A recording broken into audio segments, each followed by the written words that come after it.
is sometime in mid-January, if it's necessary. I was asked by leadership at FEMA and at the county to give them a little time through the new year to succeed. Obviously, the tax break hasn't even, I don't believe, been fully voted forward unless it happened in this last half hour. So we'll have news about that today, I think. Also, it's just there was so many people that had from years past already booked right through January 1. I thought rather than create chaos, we asked humbly for people to understand and stay at the hotels through the new year. That's why we worked very hard behind the scenes to kind of put the brakes on anyone moving people again from one hotel to the next. And then shortly after New Year's, I'll take whatever action is necessary, honestly, to get people into the program. I believe in people, and I believe in the generosity of most who have seen what's gone on in Lahaina and across the islands will offer their units. We do have a lot of units offered in other islands, but we really want to focus on Maui. In fact, even on West Maui, because mostly it's teachers and people with kids that are going to the schools. We're building a new school, as you know. We want people to have that option. So it's going to take a few weeks. We will get extensions if we have to, but February 10th is one of the fairly hard deadlines that exists with FEMA. That's when their full supported hotels, the non-conjugate sheltering, the hotel sheltering, technically begins to go away, and then the costs come more fully to the state. So we're motivated. We're motivated to get people mostly into a place where they have a kitchen and maybe a yard, space for their keiki. But we're also motivated by the long term, because I want our dollars to be going towards permanent housing rather than recovery housing where we can. Yes, go ahead, and you'll repeat the follow-up. So, Governor, you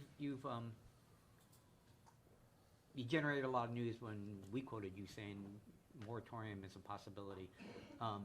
Did the letter from Bob, the FEMA letter to 13,000 owners, does it mention moratorium, or does it just talk about the carrot of the tax breaks and the higher than market rate?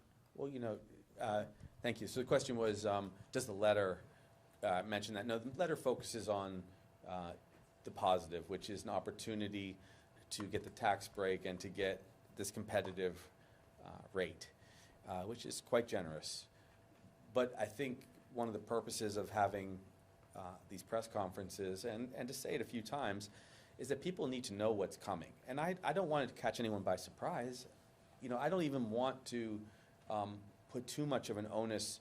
It's not a moral question on short-term rentals. It's simply a question of inventory. All across the state, we have a shortage of housing. All across the state, we have thousands and thousands of short-term rentals, and we can only build so fast. So we're going to have to take this issue up, and Bob is being very nice when he makes these offers, and the president's been very generous in support.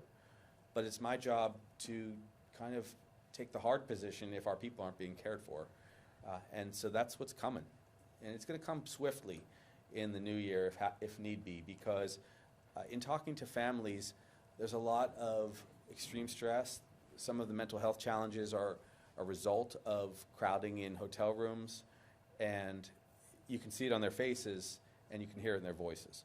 So January is the month to get a lot of units for people, and I'm willing to go down any road that makes itself available. I'd even be willing, if I have the blessing of the legislature, to make acquisitions if they were fiscally sensible.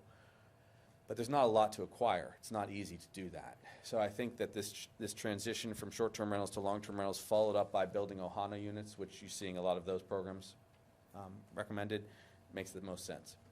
We also want FEMA, in addition to our building, we want FEMA to build, and Senator Schatz and I have spent significant amounts of time talking about that. So we'd like FEMA to also do what they can to build transitional housing, because I think that the full rebuild is going to take well more than 2 years. It's probably going to take 5 to 10 years once you talk about all of the different families. And we can get into that, I guess, subsequent interviews and press conferences. For the next 60 days, our focus is on getting short-term rentals to people. in the form of 1 and 2